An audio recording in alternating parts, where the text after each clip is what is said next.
بسم اللہ الرحمن الرحیم اہدنا الصراط المستقیم۔ السلام علیکم ناظرین، میں ہوں آپ کا میزبان شیخ عبدالرشید اور آپ دیکھ رہے ہیں پروگرام میں ہوں باغی۔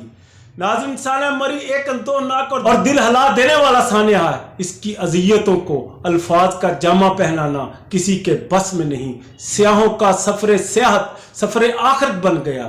برف باری کا نظارہ کرنے کے لیے جانے والوں کے اہل خانہ اور عزیز و کارک کو ان کی نماز جنازہ ادا کرنا پڑی۔ 2 درجن سے زائد افراد، جن میں بچوں سمیت ایک پورا خاندان، برف باری نے نگل لیا۔ مری میں قدرتی آفت نے جہاں متعدد انسانوں کو موت کا نظارہ کروایا، وہاں مری میں بسنے والے انسانوں کے اندر کی حیوانیت کو بھی بے نقاب کیا۔ برف انسانوں کو اور مری میں بسنے والے انسانیت کو دفناتے رہے۔ ہوٹل مالکان نے اور گرد و نواح کے باسیوں نے قدرتی آفت کو بھی نوٹ کمانے کا ذریعہ بنا لیا۔ ہوٹل کمرے کا کرایہ 50,000، ہیٹر چلانے کا 5,000 فی گھنٹہ، اور برف میں پھنسی ہوئی گاڑیوں کو دھکا لگا کر نکالنے کے لیے 10-10 ہزار روپے وصول کرنا شروع کر دیا۔ حفظ پیسہ میں ڈوبے ہوئے ان بے حصوں کو کچھ سیاحوں نے اپنی خواتین کے زیورات دے کر ان کے ہوٹلوں میں پناہ لی۔ ہوٹل مالکان نے ڈاکوؤں سے بھی بڑھ کر لوٹ مار کی، برف باری کو گن پوائنٹ کی طرح استعمال کر کے مجبور و بے کس لوگوں کو لوٹا، اور جن کے پاس ان کو دینے کے لیے مال نہ نکلا انہیں برف باری کے رحم و کرم پر چھوڑ دیا۔ ہوٹل مالکان نے نہ ہی رحمت للعالمین کی سیرت اور سنت کو اپنایا، اور نہ ہی اللہ کے حضور جواب دہ ہونے کا انہیں خوف ہوا، اور نہ ہی پاکستان کے قانون کو اہمیت دی۔ وہ یہ بھی بھول گئے موت تو ایک دن ہر ایک کو آنی ہے۔ لوٹنے والوں نے بھی اور لوٹنے والوں نے بھی اس دنیا فانی سے رخصت ہونا ہے، لیکن مری والوں نے صرف اور صرف مال و زر کو ہی اہمیت دی اور اپنا ایمان سمجھا۔ آفت میں پھنسے ہوئے رحمت للعالمین کے امتیوں کو اپنے حفظ زر کا نشانہ بنا کر نکلا۔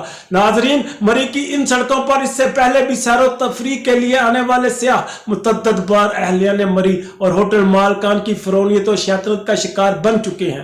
اہلیان مری کے انسانیت کو شمار دینے سلوک کو قوم تک پہنچانے اور ان کے چہرے بے نقاب ہونے پر اس علاقہ کے PTI MLA صداقت عباسی نے اسمبلی میں خطاب کرتے ہوئے شکوہ برے انداز میں کہا ہے کہ مری کے لوگوں نے برف باری میں پھنسے ہوئے لوگوں کو اپنے گھروں میں بھی پناہ دی، انہیں کھانا کھلایا، ان کی خدمت کی۔ اس کا ذکر نہیں کیا جا رہا، صرف مری والوں کی حیوانیت کو ہی بے نقاب کیا جا رہا ہے۔ ان کا یہ شکوہ بالکل جائز ہے، کیونکہ مری کے ہوٹل مالکان نے آسمانی آفت کا فائدہ اٹھا کر انسانیت کو برف کی قبروں میں ہی دفنایا تھا۔ ان کا غلیظ اور مکروہ چہرہ مال و زر کو اپنا خدا ماننے والوں کی حقیقت سے پردہ اٹھانے پر ان کا یہ اعتراض تو بنتا ہے، کیونکہ ان کے خاندان کے لوگوں کے بھی مری میں ہوٹل ہیں۔